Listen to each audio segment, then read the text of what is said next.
Oregon's history has been marked by the best in us and the worst, by a coming together of those dedicated to tolerance and public interest, and by a splitting apart by those dedicated to intolerance and self-interest. In such circumstances, there are those who rise and lead us from the darkness. This is the story of one who did just that. This is the story of Beatrice Cannady, a clarion voice that rings as loudly today as it did a century ago.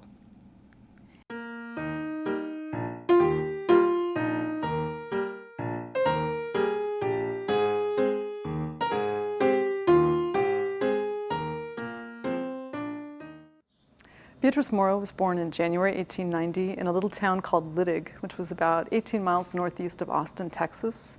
She was one of 14 brothers and sisters. She went to Wiley College in Marshall, Texas, and graduated about 1908. She went on to study piano and voice in Chicago, Illinois, in hopes of becoming a jazz singer, but her passion for jazz was overcome by a romantic interest out west. Apparently she had been invited by Edward Daniel Cannady, who was apparently a love interest. They had a long-distance relationship, a pen-pal relationship, and she took the train cross-country to Portland, and they were married in June 1912. After Beatrice and Edward married, she immediately took over her husband's role as editor of The Advocate, which was, at the time, Oregon's only black newspaper. This was a privileged position for a black woman. A person like Beatrice Cannady is a special case. And the conditions of race, the circumstances of race in this country that we inherited from the 19th century guaranteed that most black women, no matter what their skills or their talents or their desires might be, were going to be caught in a very oppressive system of providing domestic service to white society. And to get out of that trap, you had to be, first of all, very talented, and second of all, very lucky. When Cannady assumed editorship of The Advocate, she really jumped in with both feet. She was not only the collections person, she was the linotype operator, she wrote articles, wrote editorials, she pretty much did it all. And The Advocate was incredibly important for the Portland community, as well as for African Americans generally in Oregon, but it was really their sole link to the broader African American community across the country. And so journalism is a very important part of how the black community responds to its condition of oppression, and without it, then you don't have any ability to organize and any ability to kind of direct a focused effort on a particular issue. In order to better focus her efforts, Beatrice decided to attend law school, becoming the first black woman to practice law in Oregon. I think that she pursued a law career at that time because she felt it would be another way that she could help secure equal rights for African Americans. Beatrice's activism was not limited to the floor of the courtroom. She included activism in her social life as well, hosting interracial tea parties at her home. The tea parties that Cannady gave were amazing events. She lived in Northeast Portland. Her house is still standing, and she had as many as 200 people at her home.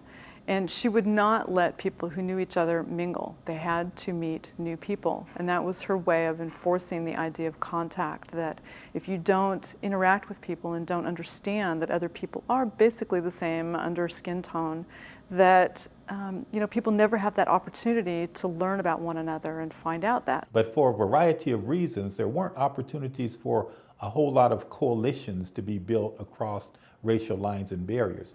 And so she would invite people, all different faiths, all different religions, ethnicities, races, as many people as she could pull together to welcome out-of-town guests or NAACP officials or people who were in town to give a concert. And it would be a 2 or 3 hour affair, usually on a Sunday afternoon. And people would meet, mingle, sing songs, play the piano, do poetry readings, give lectures. I mean, it must have been quite a dynamic affair. Beatrice also fought battles for blacks nationally, including her successful protest of the racist film The Birth of a Nation and its endorsement of the Ku Klux Klan. The Birth of a Nation was an extraordinarily controversial film. It was released originally in 1915, and she, like many other African Americans, as well as the NAACP at the time, felt that the movie was just absolutely inimical to race relations, that it was racist, that it stereotyped, that it glorified the KKK, and she worked extraordinarily hard every single time the movie came to Portland. The Klan was another very controversial episode in Oregon's history. The organization moved into the state from California in the early 1920s and reportedly had as many as 45,000 members during that decade.